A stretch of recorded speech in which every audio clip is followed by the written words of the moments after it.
بەیانی باش باش مامەگیان دەستپازم ڕۆژنامەیەکی دەرچووە سێشەمەیە ئەمڕۆ ڕۆژنامەی باس دەرچووە لەگەڵ قادر. ئێرە کۆشکێکی فرۆشتنی ڕۆژنامەیە لە شاری سلێمانی.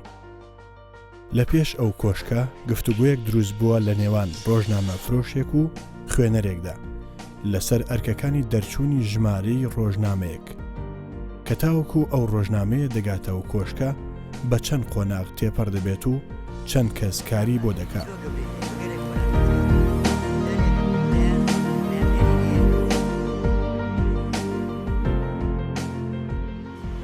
بەسەدان کەسی میدیاکار شەونپوری بەسەدان سەربازی ون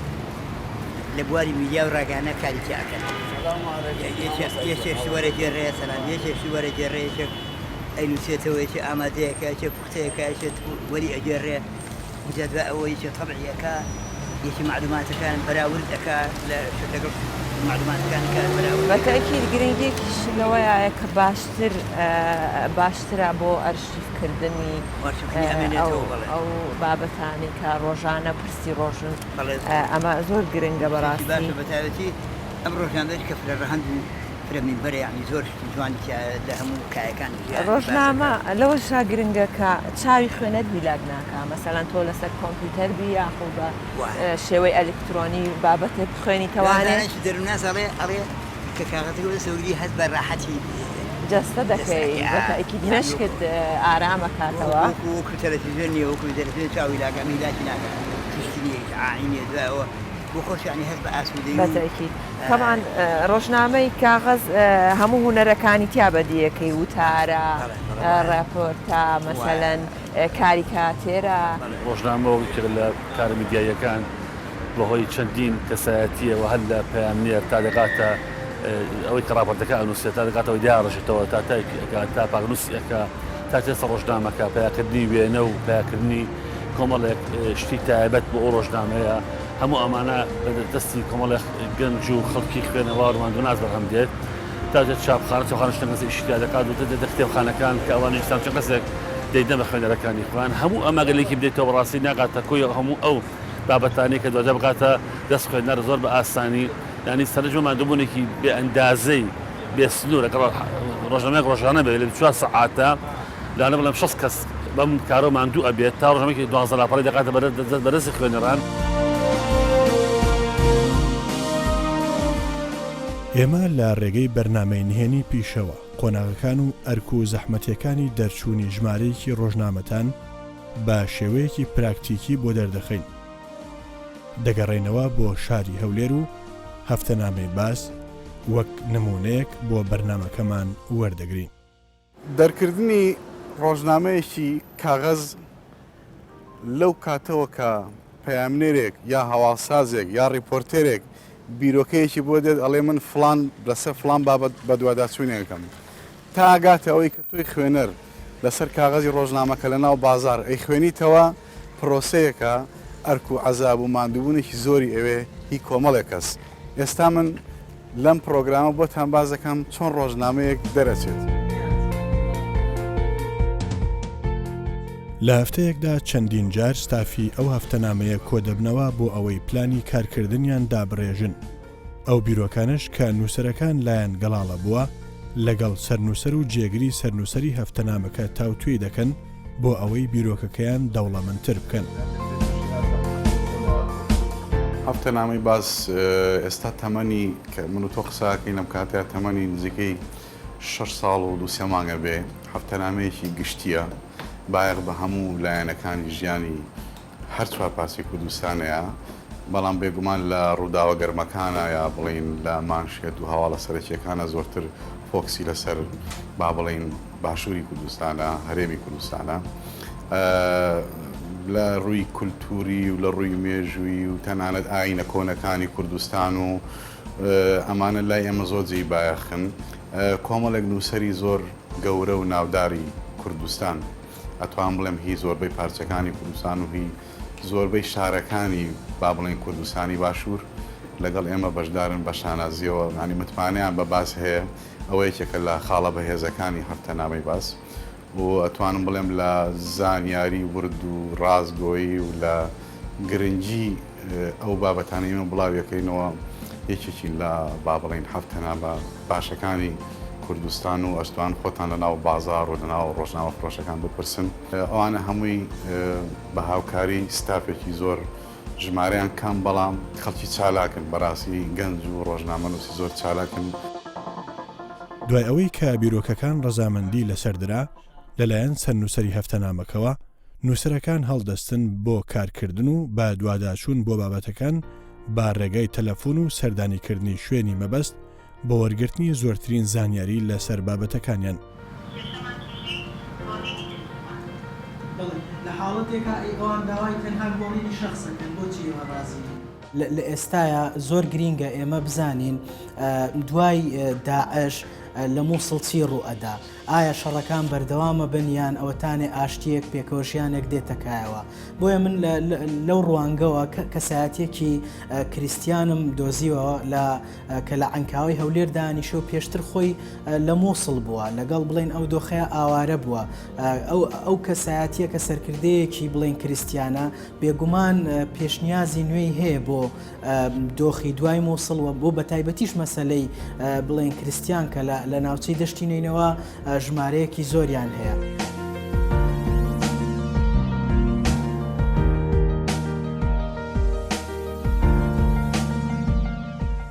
سەرچاوی ئەو هەواڵە لەوە دەستم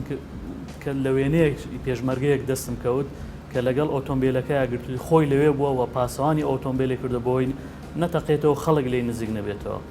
ڕاستی هەوڵمدایە لە ڕێی پەیوەندەکانی خۆمانەوەنە ژمارە تەلەفۆنی ئەو پێشمەرگەیەمان دەستکەوتووە هەوڵ دەدەین کە پەیوەندی پێوە بگرین بۆی چیرۆکەکە بۆ خوێنەران بخەینە ڕووکە چیرۆکێکە سەرنجڕاکێشە بۆی کە پێشمەرگە لە شەڕەکانیان ڕوبەڕووی ئەو هەموو ناخۆشی و ئەو هەموو دەردەسەریانە دەبێتەوە ئەو هەموو مەترسیانەی لەسەر هەیە لە پێناو پاراستنی خاچی کوردستانە. ڕاستی ینی هەر بە دوواداچوونێک هەر بابەتێک لە ڕۆژنامەکە دەیکەین زەحمەت و مەشەقەت یەکجار زۆری هەیە ینی خوێنەران وا نەزانن کە بابەتێک دێتە سەر ڕووپەڕی ڕۆژنامەوە بە ئاسانی دێتن کە جێم لێ بۆ ئافرەتێک بە تەمەەن هێنای کوردستانە کە پرسیارم کرد تەمەنی سەری 70 ساڵە تەسەوری بۆم کردەوە یەکەم ئافرەت کە نای کوردستانە کە پاش ئەوەی خۆم گەیاندێ بەڕاستی لەوە زۆر ناخۆشە ئافرەتێکی بە تەمەن بتوانانی ڕازی پێ قسە لە بۆ بکاتن بە تایبەت باری تەندروستی تەواو نەبیتن و لە حالەتەکی باش نەبی تا ڕازی دەکەی وەختش زۆر یا تا ماڵی دەبینیەوە دەچێت لای قسە دەکەی کە باسی وەی کرد چۆن ناوی کوردستانە و چێ ناوی لێ نایە هۆکارەکە چ بووە و بە چ ئەساسێک و ئەوانەی بەسەری هاتێ لەسەر ئەو ناوەی چەندجار لەسەر ناوی ئازار درراوە چەندجار لەسەر ئەو ناوەی مەسەرەن دەستخۆشی لێکراوە زۆر جارەوانە کە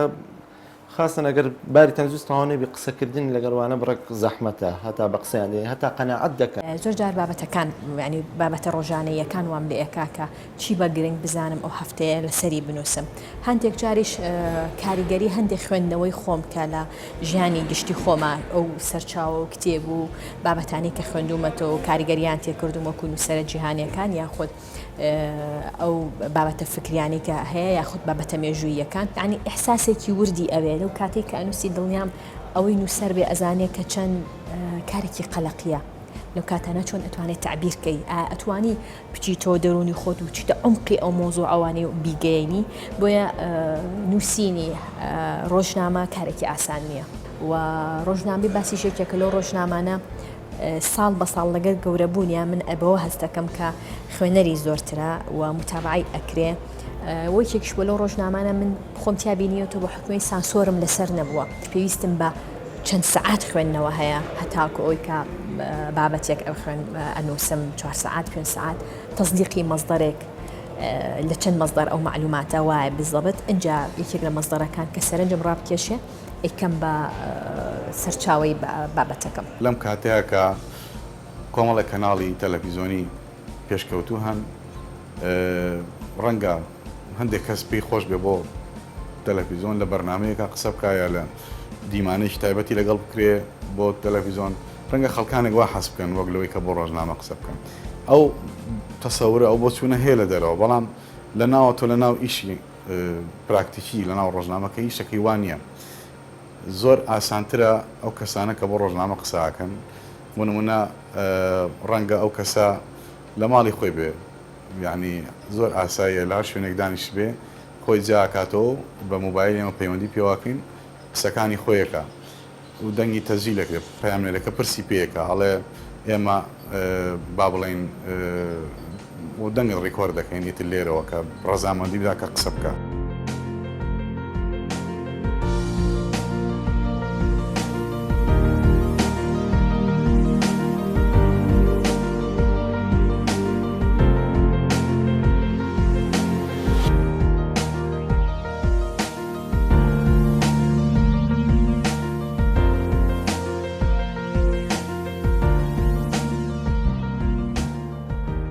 دوای ئەوەی کارکردن لەسەر بابەتەکان لەلایەن نووسەرەکانەوە تەواو دەبێت قۆناغێکی دیکە دەست پێ دەکا ئەویش دیزاینکردنە کە بەشێکی گرنگی ڕۆژنامەیە لەو بەشەدا بابەت و وێنەکان کاری دیزاینیان بەوردی بۆ دەکرێت لەلایەن دیزاینەرەکانەوە. هەندێک جار ئەو کێشانە مەسەلەن بابەتی وا دێ وێنەی لەگەڵانیە بابەتی سیاسی بە تایبەتی یان وێنەکەی خراپە یان بابەتەکە زۆرە و لە حەزمی لاپەڕەکە زیاترە ینی وشەکانی زۆر لەوە زیاترە کە لە لاپەڕێکا جێی بکەینەوە تۆزانی ئەگەر لاپەڕەیەک هەمووی تێکست و هەمووی مانشێت بێت زۆر لە ڕووی دیزاینەوە ناتوانین هیچ جوانکاریەکی بۆ بکەین ئێمە لە ڕووی ڕەنگەوە لە ڕووی ئەوانەوە ئەتوانم بڵێم لە چاو جێگەکانی ترا بەڵێ بالفعل ڕەنگی زۆر زەق بەکاردێنین ئەو شەگەڕێتەوە بوو ئەوەی ئێمە ئەوانەی بەڕاستی کە فێر بووینە ئیشی دیزاینەکەین بە ئەوانەی لە کوردستان زیاتر هاوپیشەکانی خۆم برادرانی خۆم ئێمە بە ممارەسە فێر بووینە ئێمە لە ڕۆژی شەممە و یەکشەم و دووشەممە ئیش لەسەر لاپەڕەکانەکەین لە ڕۆژی شەممە تقریبا زیاتر لە 13 بۆ 14 لاپەڕەی تەواوەکەین ڕۆژی دووەمی ڕۆژی یەکشەممە هەمان شت تقریبا ئەو بابەتانەی ئەمێنێ تقریبا هەمووی تەواوەکەین. پاش دیزاینکردنی بابەت و وێنەکان بابەتەکان لەسەر لاپەڕەیەک چاپ دەکرێت بە شێوەیەکی کاتی بۆ ئەوەی کاری هەڵەچنی بابەتەکانی لە ڕووی هەڵەی پێتی و ڕێزمانیەوە لەسەر بکرێت. ئیشی سەرەکی من لێرە پێداچوونەوە بە لایەنی زمانەوانی و زمانی ڕۆژنامەکەیە لێرە ئێمە بە حکومەیە کە لە ڕووی ڕۆژاوانیەوە دوو ئەرکی سەرەکیمان کرد سەرشان ئەوە کەسانی کە بۆ ڕۆژنامە دەنووسن بە پێ تێوەری و ڕانگە و هێنەکانی بیرروکانی ڕۆیتەرس دەبێت بۆ خۆیان لە بۆ زمانی کە دەنووسن ئەوانەی کە ڕۆژاوانن زۆر تەسەلوتێکی باشێن یعنی زمانەکە باش بزانن بکە بتوان پەیامەکان بگەن ئەرکیەکی سەرەکیان چونکە ئێستا لە دۆرانی ئێستادا وا هاتووە کە لە زۆربەی ناو ملەتانیترا لایەنی ئێدیتە و لایەنی پێداچوونەوە و چاکردنی زمانەکە نیە بەڵکو ئەمە لەسەر شانی خودی ڕۆژنامەوانەکە ئەمە لایەنێکی دیکە ئەبێ هەم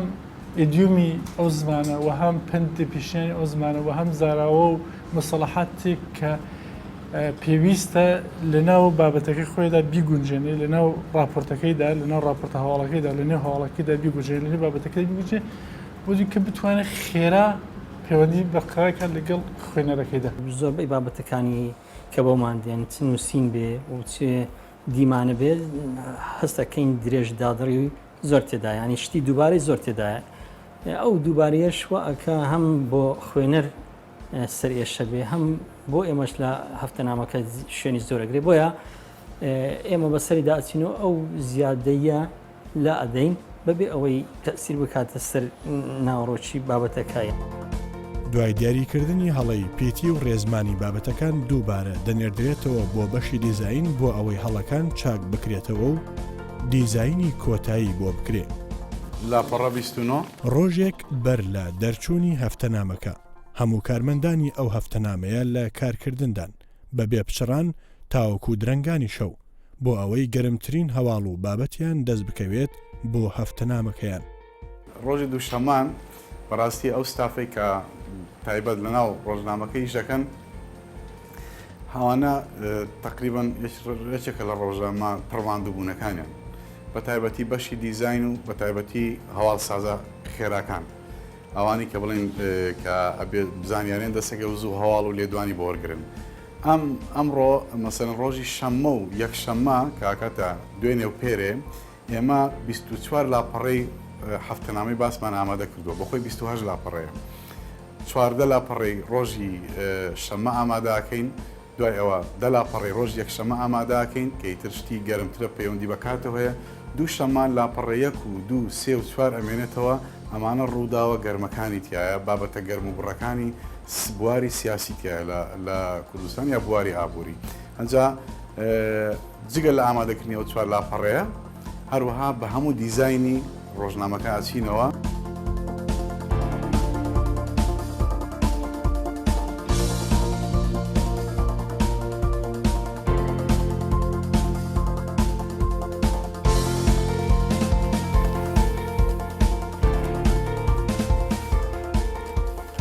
ئێستا ئێوارەی دووشەمەیە ئێستا ڕۆژنامەی هەفتەنامەی باس هەر 27 لاپەڕەی لەبەردەست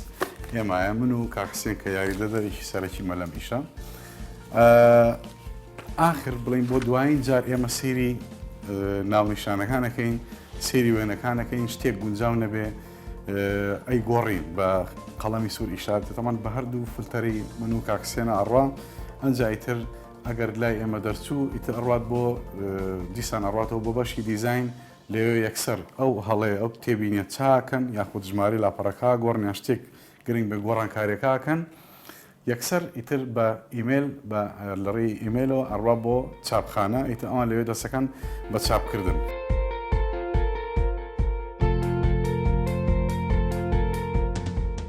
چواردە لایفستایل لایفستایل ئەنجا 15 ئەو گەنجەی ئۆتۆمبیلەکەی دروست کردووە ئەم کارە دوو ئامانجی هەیە ئەمە یەک بۆ ئەوەی کە ورد بین لە ژمارەی لاپەڕەکانە بۆ نمونە فڵان بابەت لە چ لاپەڕەیەکایە بۆ ئەوە بۆی لێمان هەڵە نەبێت لە بینی دیزاین و ئەم ژوورەی ئێمە کاری دووهەمی ئەوەیە ئێمە کۆمەڵێک ماشێتی زۆر گرنگمان لەنا ئەم لاپەڕانە هەڵەبژێرین بۆ لاپەڕەیەک وەی کە لە لاپەڕەیەک داماننا ئەومان لەبەردەست یەکسەر ئەزانین بۆ لە چ لاپەڕەیەک ئەو بابەتە هەیە ئەنجا ئێستا لاپەڕە هەفدە بنووسە بازاری لەنگە و گۆڕستان وەرزش عاشقانی خوێندنەوەی ڕۆژنامە ئێستاش هەن لە کوردستان ئێستاش خەڵک هەیە با بڵین بە شێوەیەک ئیدمانی کردووە ینی ئالوودەی خوێندنەوەی ڕۆژنامە و کتێبە نەکەم بە هەزارانی شەیە بەڵام بڵیت و نەڵیت ئەو تەکنەلۆژیایە پێشکەوتنی تەکنۆلۆژیا نەک لێرە لە هەموو دنیا ڕۆژنامەی زۆر گرنگی دنیا هەن بە سەدان هەزاریان لێ دەرچوێت داخراون ئێستا بابەتی دارایی بابەتێکی دیکەیە کە زۆربەی ڕۆژنامەکان ناتوانن پشت با خۆیان ببەستن و داهاتێکی کەمیان هەیە لە ماوەی ڕابردوودا چەندین ڕۆژنامە و بڵاوکراوە داخران لە بەرهۆکاری دارایی چونکە دەرکردنی ڕۆژنامەیەک خەرجیەکی زۆری پێویستە و داهاتەکەشی زۆر کەمە. یەکێک لەو زەحمەتیانە ئەوەیە بۆ نمونە بابەتی نووسینی ڕۆژنامە ئەوەیە زمانێکی سادە و هەبێ زمانێک هەبێت کە بتوانێتەوەی خوێنێتەوە لی تێبگا زمانی ڕاگەیاندن بێ جیاوازە لەو زمانەی کە تۆ بۆ نمونە بابەتێک کتێبێک پێشکەش بکەیت و چاپ بکەیت و بنووسی بابەتە فکریەکان چۆن سادە ئەەکەیتوانێت بۆی کە بتوانانی بیکە بە زمانی ڕاگەیاندن دووهەم تایبەتە بۆی کە ئەو مۆزوعی کە هەڵی ئەبژێری ئەو بابەتی کە هەڵی ئەبژێری تا چەند ئەتوانی بیگەیەنی بە خوێنەر سێهەم بۆی کە ڕێز لە زمانەوانی و لە زمانی دایک بگری چۆن ئەنووسی بە زمانی دایک چۆن هەوڵایی بە پوختی و بە وازەحی و بە ئاشکرا ئەوەی ئەتەوێ بیڵێ بەشی هەرە زۆری ڕۆژنامەکانی کوردستان لە زەرەران ینی با بڵین لە زەرەران بەڵام چی ئەو کۆمپانیانی کە پشتیوانیەکەن قازانجەکەن لەوەی کە ڕێکلام بۆ کاڵاکانیانەکەن بە خۆڕایی بە زۆری خەرجی ڕۆژنامە لە چاپخانە بەشێکی زۆری ئەبات و لە شێوازی دەستکەوتنی هەوە تیراژی هەفتەنامەی باس 4250 دانەیە تا ئێستا بێگومان خۆشحاڵین بەوەی کە ئەو قەیرانە داراییە کاری تێکرد هەندێکمە لە تیراژ کەم کردەوە بەڵام بە ڕێژەی ڕۆژنامەکانی تر ناچووکە ئێمە کەممان زۆر کەممان کەم کردەوە لە چاپکردن. ئێستا تەواوی کارەکانی ئەو هەفتەنامەیە کۆتایی هات ئەوەی ماوە کارە سەرەکیەکەیە کە ئەویش چاپکردنی لاپەڕەکانە لێرە لە شاری هەولێر لاپەڕەکانی هەفتەنامەکە بە ڕێگای تۆڕەکانی ئینتەرنێت دەنێردرێت بۆ چاپخانەیەک لە شاری سلێمانی. ئێمەش بۆ بەردەوام بوون لەو پرۆسەیە دووبارە گەڕاینەوە شاری سلێمانی بۆ ئەوەی قۆناغی کۆتایی دەرچوونی ئەو هەفتەنامەیەتان پیشان بدەین. دوای ئەوەی لاپەڕەکانمان وەرگرت بە ئیمێل ئێستا چاپی ڕۆژنامەکە ئاکەین. ئێمە ڕۆژانە لە کاتژمێر 4 دەست بە چاپکردنی ڕۆژنامەکەین تا بەرەبەیە، چونکە زۆربەی لاپەڕەکان شەوانە درەنگێت بۆ ئێمە کە لە کاتژمێر 4ەوەین ڕۆژنامەکە چاپەکەین تا درەنگانی شەو بەردەوامی بەکاری چاپ و کۆکردنەوەی ڕۆژنامەکەەوە.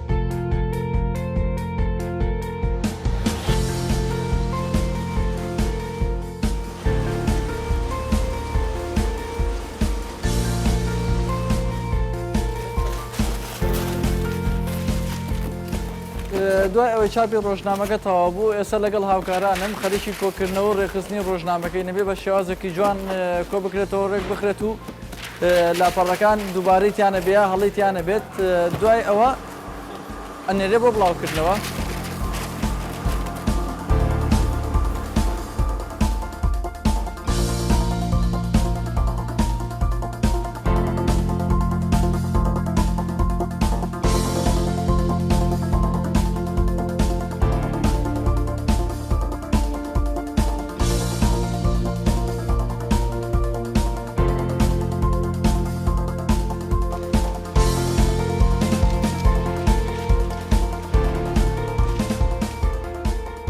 ئێستا کاتژمێر 5 بەیانیە